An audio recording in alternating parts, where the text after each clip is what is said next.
بسم الله والصلاة والسلام على رسول الله.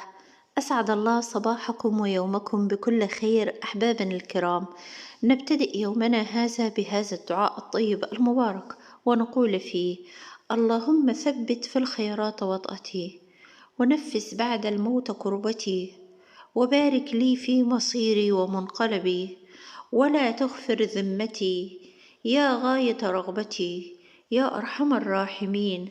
اللهم إن كانت عظمت ذنوبي وآثامي وخطاياي حالت بيني وبين قضاء حوائجي، فإني أسألك بجلال وجهك وعظيم شأنك، وأتوسل بك وأتوجه إليك أن تغفر لي وترحمني وتقضي حاجتي وتفرج عني كربتي وما أهمني. اللهم عاملنا بإحسانك، وتداركنا بفضلك وامتنانك، وتولنا برحمتك وغفرانك، واجعلنا من عبادك المتقين الذين لا خوف عليهم ولا هم يحزنون. اللهم آمين يا رب العالمين.